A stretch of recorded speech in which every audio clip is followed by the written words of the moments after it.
जी मुसद्दिक मलिक साहब, मैंने ब्रेक से पहले आर्टिकल 190 पढ़ के सुनाया, 191 पढ़ के सुनाया। मैं डिटेल में नहीं जाता, मैं 190 पे बात करता हूँ। 190 कहता है कि पाकिस्तान की जो एग्जेक्टिव और जुडिशरी है वो सुप्रीम कोर्ट के अहकामात पे अमल दरामद करने की पाबंद है। लेकिन आज कौमी असम्बली ने जो 21 अरब रुपए इलेक्शन कमीशन को देने का जो बिल है वो मुस्तरद कर दिया है। तो आपको नहीं लगता कि कौमी असम्बली ने सुप्रीम कोर्ट के अहकामात को नज़रअंदाज करके बल्कि उसकी खिलाफ वर्जी करके आर्टिकल 190 की खिलाफ वर्जी की है? मेरे ख्याल में मुआवनत करने की कोशिश की है। मुआवनत कि अगर कोई चीज़ मुनासिब नहीं हो रही और सुप्रीम कोर्ट के 7-8 जज जो हैं वो एक ख़ास किस्म की बात कर रहे हैं, जिसमें से आधी मैंने आपको सुना भी दी हैं प्रोग्राम के शुरू में, और भी सुना सकता हूँ, लेकिन वो सब आप पढ़ चुके हैं, आवाम भी सुन चुकी हैं।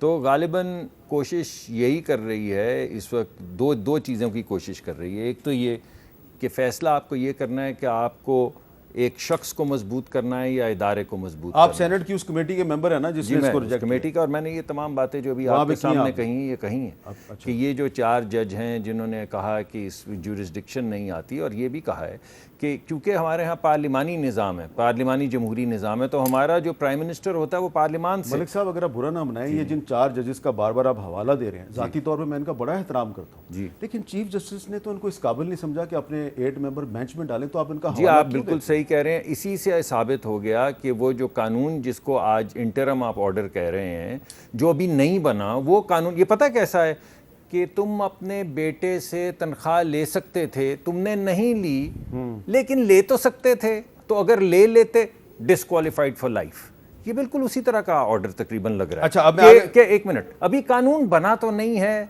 अभी 10 दिन में तब्दील तो हो सकता है, लेकिन अगर बन गया, अगर तनख्वाह ले ली तो नहीं है, लेकिन अगर ले ली, कानून बना तो नहीं है, लेकिन अगर बन गया, और फिर एक नया लफ्ज़ जो आपने कहा डीम्ड, तो मैंने कहा कि वाह, तो मैं भी अगर डीम्ड है भाई, मैं भी तो फिर आज बेंच ही नहीं बन सकता था। अगर कानून बन चुका था तो आप एक आइन साज असेंबली का जो कानून है, जो आप कह रहे हैं बन चुका है, उसकी हुक्म अदूली कैसे कर सकते हैं? अच्छा गौर साहब, ये बताएं कि आपको लग रहा है कि आज वैसे ही हालात हैं जैसे कि हालात का सामना कुछ साल पहले उस वक्त के इलेक्टेड प्राइम मिनिस्टर यूसुफ रज़ा गिलानी साहब को था, और अगर हुकूमत ने, अब मैं भी एक अगर लगा रहा हूँ बीच में, अगर हुकूमत ने सुप्रीम कोर्ट के अहकामात पर अमल दरामद ना किया तो शहबाज शरीफ के साथ वही होगा जो यूसुफ रज़ा गिलानी के साथ हुआ?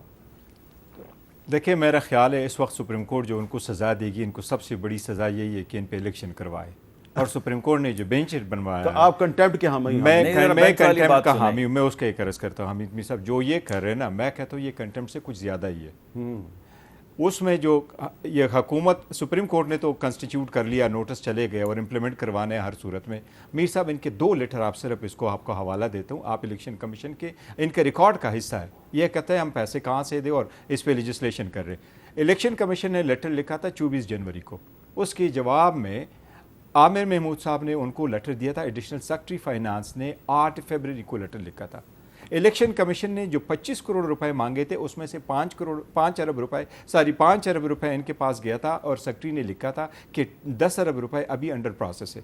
अब ये उसको लेके आ रहे हैं और उसको लिख रहे हैं पार्लियामान में, जिसका एक्चुअली सप्लीमेंट्री ग्रांट बाद में होता है। और उसके साथ इस वक्त जो सुप्रीम कोर्ट इनके साथ करने जा रही है, ज़रूर सुप्रीम कोर्ट हमेशा से करती है कि हम स्पेयरिंगली इस राइट को एक्सरसाइज कर रहे हैं, तो एक इनसे इलेक्शन भी करवाएं और इनके खिलाफ प्रोसीड करें। बट मैं ये समझता हूँ कि इसहाक डार साहब ने और वज़ीर आज़म शहबाज शरीफ साहब ने पार्लियामेंट को मिसलीड किया है, ये लॉ सामने रख के।